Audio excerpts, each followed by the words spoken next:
ఇక్కడ అజయ్ కల్లాం అంటే మనకు బాగా వెంటనే గుర్తొచ్చేది వివేకానంద రెడ్డి గారి హత్య కేసు కూడా గుర్తొచ్చింది. అదే కరెక్ట్. ఆయన చెప్పినప్పుడే ఇది బయట ప్రపంచానికి తెలిసింది. అది కూడా సిబిఐ దగ్గర వాంగ్మూలం ఇచ్చిన సందర్భంలో మళ్ళీ తర్వాత ఆ వాంగ్మూలాన్ని మళ్ళీ ఆయన ఉపసంహరించుకున్నారని కూడా విన్నాను. మరి ఎంతవరకు నిజమో నాకు తెలియదు. మొదటిసారి చెప్పినప్పుడు మాత్రం అది 5:30 గంటల ప్రాంతంలో ఎలక్షన్ మేనిఫెస్టో రూపకల్పన గురించి జగన్మోహన్ రెడ్డి గారితో ఆయన ఇంటిలో హైదరాబాద్ లోటస్ పాండ్లో చర్చిస్తున్న సందర్భంలో మేడం భారతిరెడ్డి గారి నుంచి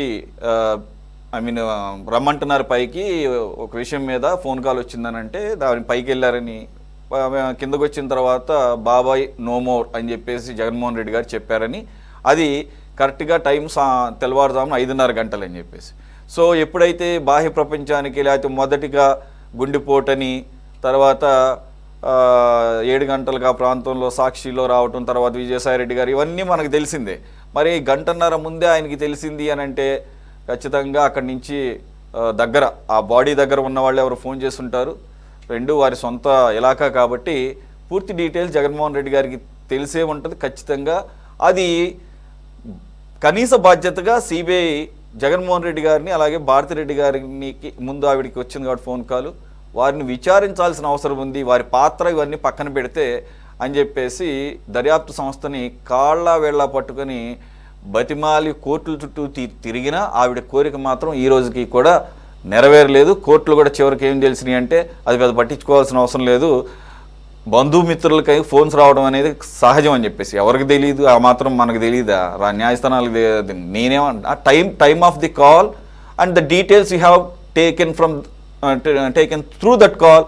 ఎవరు కాల్ చేశారు, ఏమని చేశారు, అది ఫస్ట్ గుండెపోటు అన్నారు, మళ్ళీ అది గొడ్డలపోటు, అది కూడా భయంకరంగా ఉంది, అవన్నీ తుడిచేసే కార్యక్రమాలు ఇన్ని జరిగిన తర్వాత మరి ఎందుకు చెప్పాల్సి వస్తుందంటే అజయ్ కల్లాం గారు ఆ మాట చెప్పిన తర్వాత ప్రపంచం నివ్వెరపోయింది.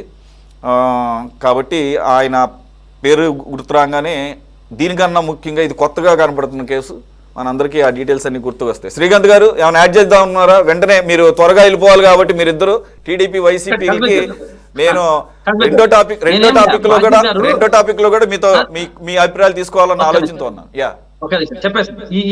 చెప్పేస్తా. బాజీ గారు మాట్లాడేటప్పుడు నా దగ్గర చాలా డేటా సేకరించాను, నాకు అందులో రావడానికి లేట్ అయిందంటే నేను చాలా పెద్ద ఉందేమో, ఇంకా మన కోర్టుకు తెలియంది, తెలుగుదేశంకు జరిగింది, మన బాజీ గారికి తెలిసింది అనుకున్నా. అంటే అక్కడ చెప్పింది ఏది మాత్రం బాజీ గారు ఏమీ చెప్పలేదు, కొత్త విషయాలు కానీ కొత్త అంశాలు కానీ ఏమి చెప్పలేదు. ఒకటి సురేష్ గారు, అజయ్ కలాం గారును మాట్లాడుకుంటే మనకు గుర్తొచ్చేది ఏం తెలుసా? రైతు భరోసా కేంద్రాలు. అంటే మీకేం గుర్తొచ్చాయి నాకు తెలియదు. రైతు భరోసా కేంద్రాలు, గ్రామ పంచాయతీల సచివాలయం సిస్టమ్ గుర్తొస్తుంది. అటువంటి మంచి పనులు చేసిండేది గుర్తుపెట్టుకోరు. ఎంతసేపున్నా ఏదో బ్లేమ్ చేసేదాన్ని మనం మాట్లాడుకోవడం అనేది చాలా బాధాకరమైన విషయం. మీరు అన్నట్టుగా మంచిని మంచిగానే చూద్దాము, చెడు ఇప్పుడు వారు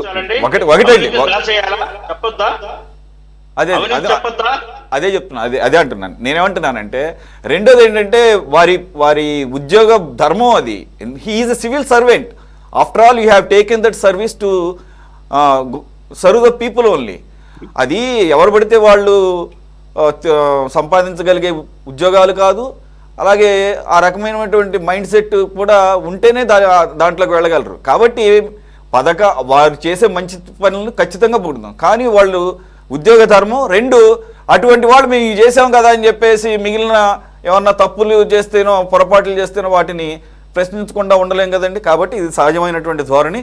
ఎనీవే ఇది ఇంకా ప్రిలిమినరీగానే ఉంది. ఈ మొత్తం డీటెయిల్స్ అన్ని ఇంకా రావాల్సి ఉంది. ఒక అజయ్ కల్లాం గారే కాదు, చాలా మంది పెద్దలు దీంట్లో ఉన్నారంటున్నారు. అనేక లేఅవుట్లు, ఇప్పుడు మనం ఒక లేఅవుట్ గురించి మాట్లాడుతున్నాం, ఒక సర్వే నంబర్ గురించి మాట్లాడుతున్నాం. సో అవన్నీ కూడా కమింగ్ డేస్ లో వచ్చే అవకాశం. అన్నవరంలో 12 లేఅవుట్లు ఉన్నాయి ఇతను వేసినవి. అన్నవరంలో 12 లేఅవుట్లు ఇతని ద్వారా వేశారు. అట్లాగే 3 రాజధానుల యొక్క డిజైన్ కూడా ఇతనిదే పాత్ర ఉంది. 3 రాజధానుల యొక్క జగన్మోహన్ రెడ్డి గారి డిజైన్ లో అజయ్ కల్లాం పాత్ర ప్రస్ఫుటంగా ఉంది. వీళ్ళ భూములు కొనుగోలు చేసి కొట్టేసిన భూములకి విలువ పెంచుకోవడం కోసం ఇది విశాఖపట్నాన్ని ఒక రాజధానిగా డిక్లేర్ చేయడం వెనకాల కుట్ర దాగి ఉన్న విషయంలో కూడా కుట్రకు డిజైన్ చేసింది కూడా అజయ్ కల్లాం.